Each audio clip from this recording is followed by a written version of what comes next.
So now let's see how we can work around with the particle simulator effect inside of HitFilm. So to do that, under the effects tab, I'm going to go around and expand out the particles and simulations folder right here. Once I go around over here, you can see particle simulator. So let me just go around and click and drag it out onto the video 2 area. Then you got the particle simulator, as you can see. So you can go around and expand, and you can go around onto the emitter, as you can see right here. And you can see that this is the point right here. You can go around and make it as a circle right here, just like this, or make it a quad, as you can see right here, sphere just like this, and then get the effect that you want. So you can also see that you can go around and explode this out right here, just like this. You can go for the trajectory right here. It can be a disk, as you can see, just like this. It can be a target, as you can see, and so forth. So over here, you can see that you can also go around and make it active or deactive right here. And you can see the particle system right here, where it is active, as you can see right here, just like this. So you can go around and turn it on or off right here.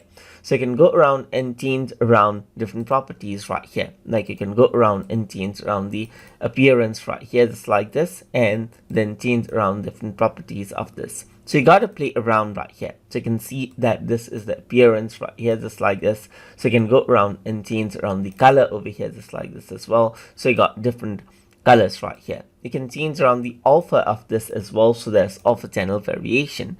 Then you got the movement right here, as you can see. So you can go around and change it around so that it is actually more right here. So it actually is like for 3 seconds, as you can see right here. Apart from that, you can work around with the scale right here, just like this, the speed over here as well. So it can be much more faster over here as well. And then you can change around the action over here, just like this, and so forth. So you can go around and rotate this out as well. So this is what you have. So you can go around and change around a lot of options over here and make it more random, just like this, and so forth as well. So you can see that this is the particle now. You can change around the bounce over here, just like this as well. So you can see that you have that out right here. You can also have a bit of friction over here, as you can see.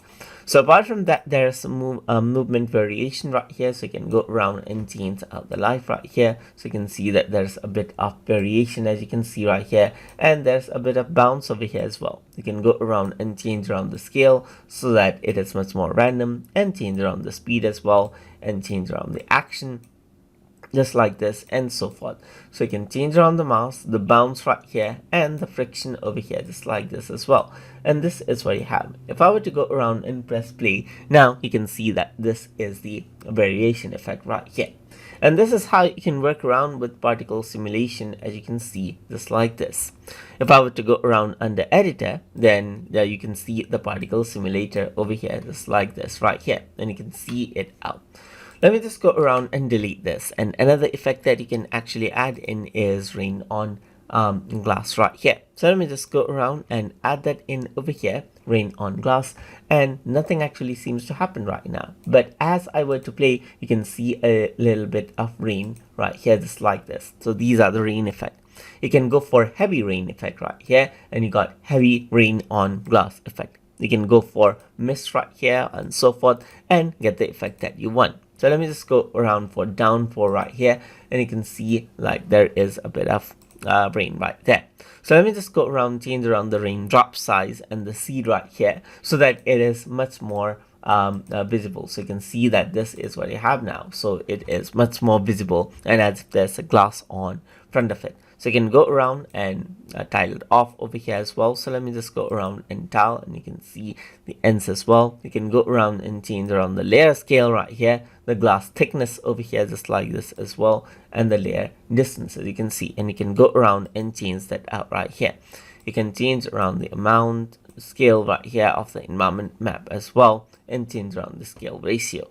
So if I were to go around and press the play button, you can see that this is the effect that you have right now. So it seems as if it's raining outside of the glass right here, just like this. So as I go around, you can see that it is raining outside of the glass, and that is the rain on glass effect.